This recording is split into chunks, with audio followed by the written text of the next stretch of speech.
ओम शांति। हम किसी को माफ़ क्यों करें?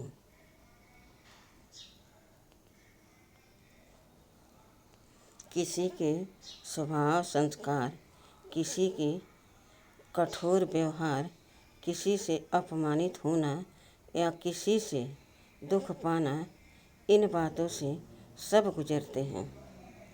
तो एक कटु अनुभव सदा के लिए स्मृति बनकर रह जाता है। वह स्मृति हमारी नैतिक व आध्यात्मिक उन्नति के मार्ग में एक रुकावट बन खड़ी हो जाती है।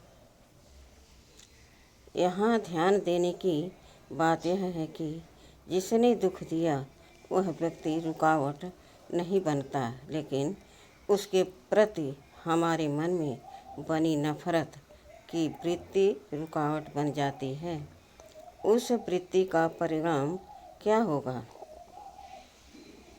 निश्चित रूप से हानि किसकी, अन्य किसी की नहीं, खुद हमारी उस व्यक्ति के कमज़ोर स्वभाव के कारण जो दुख मिला वह तो अल्पकाल का था, लेकिन उस दुख को स्मृति में रखने की हमारी कमजोरी ने उस दुख को स्थायी कर डाला। माफ़ करना कायरता नहीं बल्कि परम वीरता है। अगर कोई कहते हैं कि चलो जो हुआ सो हुआ, उसको माफ़ कर दो, तब जवाब मिलता है क्यों? एक तो उससे दुख पाया और ऊपर से माफ़ भी करें। अक्सर देखा गया है जब किसी से दुखी होते हैं तब लोग उसको सबक सिखाना या उसके साथ बदला लेना उचित समझते हैं, न कि माफ़ करना।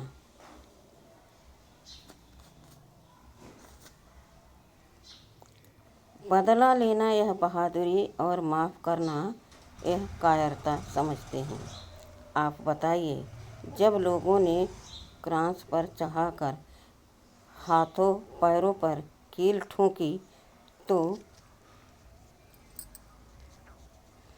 तो क्या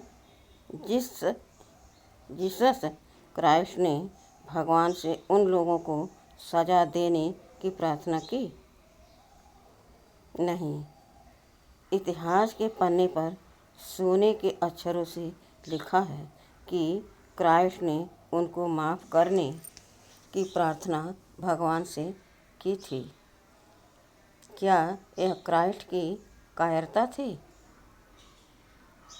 नहीं, माफ़ करना कायरता नहीं बल्कि परम वीरता है। इसलिए ही क्राइस्ट 2000 साल के बाद भी जन जन के हृदय में विराजमान है। ज्ञान के सागर, प्रेम के सागर परम पिता शिव परमात्मा कहते हैं, हर एक को निर्दोष समझो, हम किसी को माफ़ क्यों करें? इस प्रश्न का शिव पिता के उच्चारे हुए महावाक्यों पर आधारित उत्तर हम यहाँ देखेंगे। मनुष्य को जो सुख या दुख मिलता है उसका आधार है कर्म। कर्म सिद्धांत का ज्ञान कोई अंधविश्वास, परंपरा या रिवाज पर आधारित नहीं है, बल्कि ज्ञान के सागर परमपिता शिव पिता द्वारा सिखाया गया सृष्टि का एक अविनाशी नियम है और परम सत्य है। जिसके पास पुण्य का खाता जमा है उसका भविष्य सुख शांति संपत्ति से संपन्न होगा, और जिसने पाप कर्म किया है उसका भविष्य दुख, अशांति और अभाव से पीड़ित होगा। पाप कर्म के फलस्वरूप कोई न कोई हमें दुख देने या अशांत करने के निमित्त बन सामने आ जाता है, भले ही उस वक्त हमारी गलती न भी हो। जैसे एक कैदी पुलिस, वकील, जज आदि को यह नहीं कह सकता कि मेरी सज़ा के कारण आप सब हो। वे सज़ा दिलाने के केवल निमित्त हैं, सज़ा का कारण तो उसका पाप कर्म है। वैसे ही हमें जो दुख मिल रहा है उसका कारण हमारी ही विकर्म है।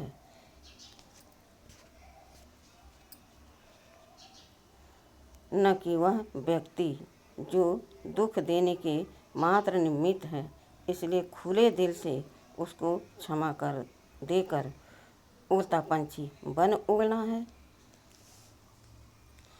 खुशी उनको नहीं मिलती जो शर्तों पर जिंदगी जीते हैं, उनको मिलती है जो दूसरों की खुशी के लिए शर्तें बदल देते हैं।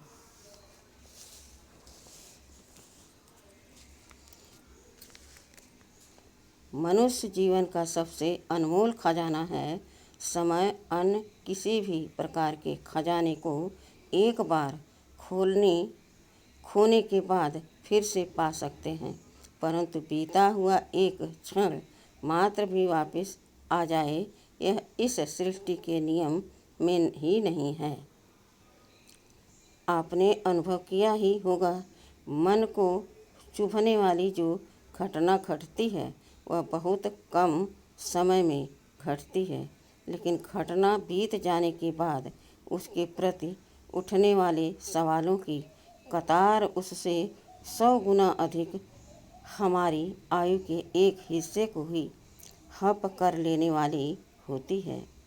समुद्र में बर्फ़ के पहाड़ की केवल एक छोटी सी चोटी ही दिखती है, लेकिन उसका न दिखने वाला निचला हिस्सा बहुत ही भयंकर होता है, जो नया को चकनाचूर कर सकता है। वैसे ही किसी से मिले हुए दुख के बारे में चलने वाला संकल्प जो सिर्फ चोटी के रूप में है, वह सोचते सोचते उतना बड़ा रूप धारण कर लेता है कि उससे टकराकर जिंदगी की नया चकनाचूर हो सकती है। हम अपनी नया को बचा लें, उसके लिए सबसे सहज साधन है उस व्यक्ति को दिल से माफ़ी देकर बंधन मुक्त हो जाएं। यह उस के लिए दया नहीं बल्कि हमारी अपने पर दया है। सृष्टि नाटक का यह चक्र बना बनाया है और हर एक अभिनेता को अपनी अपनी भूमिका मिली हुई है। एक की भूमिका न मिले दूसरे से। नाटक अर्थात विविध प्रकार की भूमिकाओं से भरा खेल है। नाटक में मिला हुआ सुख या दुख केवल एक अभिनय होता है, न कि वास्तविकता। नाटक पूरा होने पर सभी पात्रधारी एक स्थान पर बैठ खुशियाँ मनाते हैं और अच्छी भूमिका निभाने पर एक दो को बधाइयाँ भी देते हैं। जिसने भी नाटक में कठोर पार्ट निभाया है, उससे दूसरा पात्रधारी नफरत नहीं करेगा, क्योंकि उसे स्पष्ट पता है कि यह केवल अभिनय है। वैसे ही मिले हुए पाठ के अनुसार आत्माओं का अभिनय रहता है। अन्य आत्माओं के व्यवहारों से दिल शिकस्त न होकर उनको क्षमादान देने के हमारे अभिनय को सभी दिल से नमन करें। ईश्वरीय ज्ञान मार्ग की मंजिल है। ज्ञान, गुण व शक्तियों में बाप समान बनना। शिव पिता क्षमा के सागर हैं। विश्व की एक भी आत्मा के प्रति शिव पिता के मन में अशुभ संकल्प उत्पन्न हो नहीं सकता। इसलिए ही पूरा विश्व किसी न किसी तरीके से उनको याद करता है, उनका गुणगान करता है। वे भोलानाथ भी हैं। कोई उनके अस्तित्व को माने या न माने, उनके प्रति श्रद्धा रखे या उलाहना दे, लेकिन सबके प्रति कल्याण की भावना ही रखना, यह शिव पिता की परम श्रेष्ठ विशेषता है। हम अगर हमारे हितैषियों प्रति कल्याण और विरोधियों प्रति नफरत की भावना रखते हैं, तो बाप समान बनने की श्रेष्ठ मंजिल तक पहुंच नहीं पाएंगे। हमारी नफरत ही हमारे सामने विघ्न बन खड़ी होगी। इसलिए दिल से विरोधियों को क्षमा देकर नफरत को मिटाना है, ताकि निर्विघ्न होकर मंजिल पर पहुंच सकें। आधे कल्प के कड़े देह अभिमान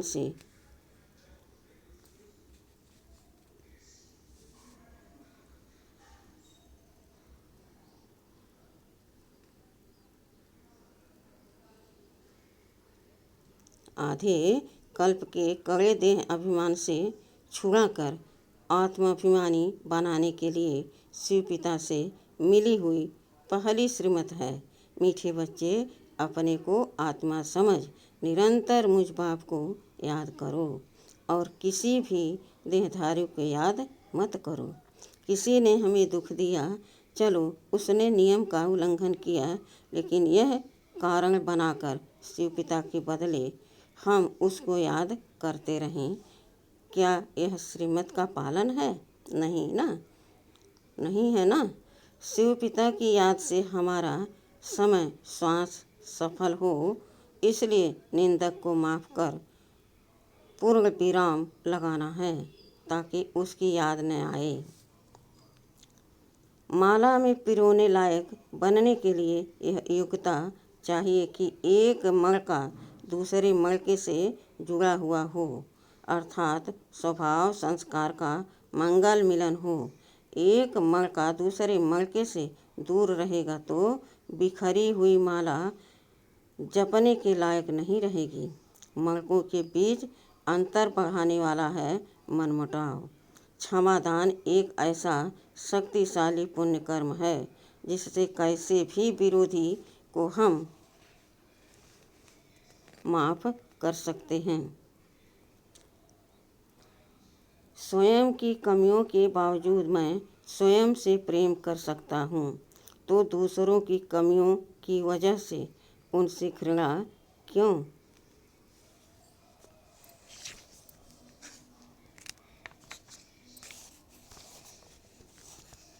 अपना बना सकते हैं। माला में अपनी जगह स्थायी बनाने के लिए इतने आसान तरीके को हम क्यों न अपनाएं? इसलिए सबको माफ़ करें और माला में पिरो जाएं। परमात्मा शिव पिता अपकारियों पर भी उपकार करने वाले हैं। बाप समान बनने की मंजिल प्राप्त करने के लिए यह भी एक शर्त या योग्यता है।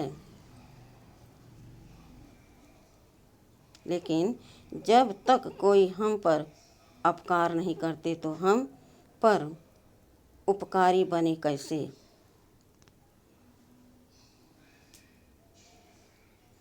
बाप समान बनना है तो किसी से भी हमें अपकार का अनुभव करना ही है, तब ही हम उस पर उपकार कर सकते हैं। यहाँ राज स्पष्ट होता है कि जिसने अपकार किया वह निर्दोष है, क्योंकि हमें बाप समान बनाने के लिए उसको वह भूमिका निभानी ही थी।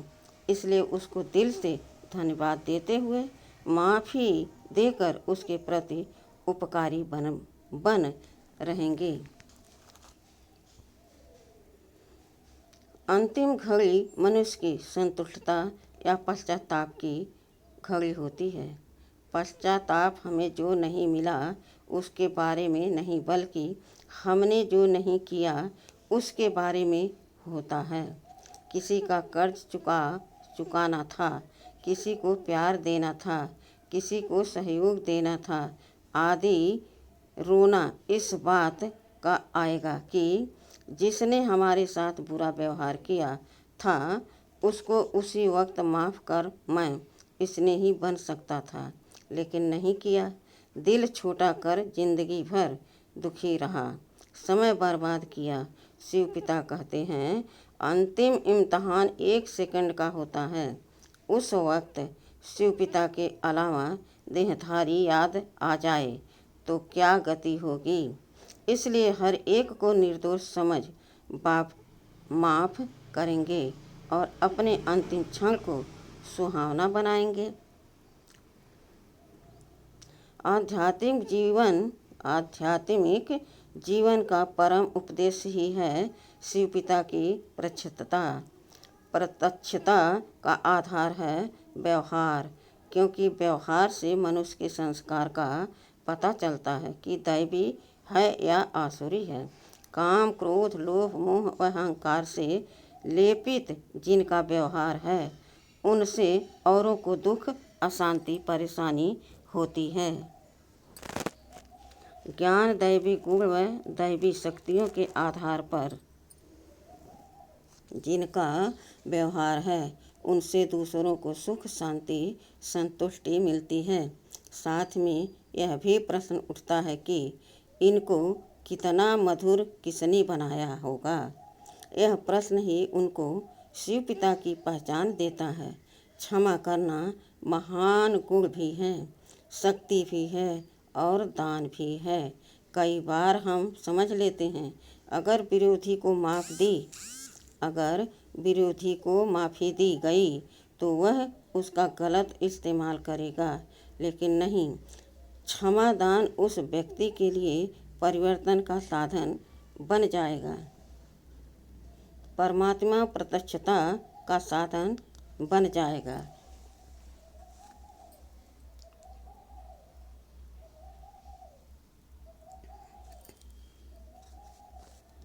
साधना के मार्ग पर सबसे बड़ा बंधन है मन का बंधन।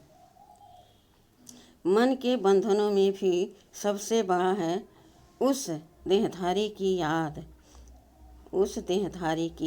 याद का बंधन जिससे दुख मिला है, लेकिन सत्य यह है कि वह निर्दोष है। क्षमा एक ऐसा शक्तिशाली अस्त्र है जो इस बंधन को काट सकता है। इसलिए कदम कदम पर क्षमा देते हुए बंधन मुक्त रह आगे बढ़ेंगे और दूसरों को भी बंधन मुक्त बनाएंगे।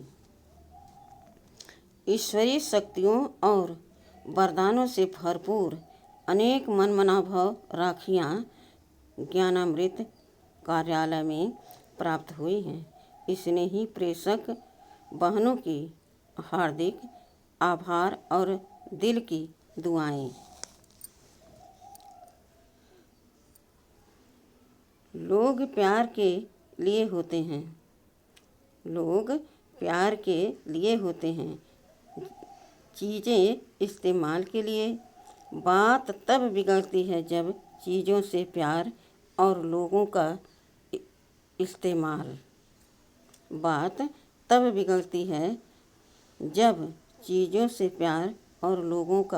इस्तेमाल अच्छा। ओम शांति।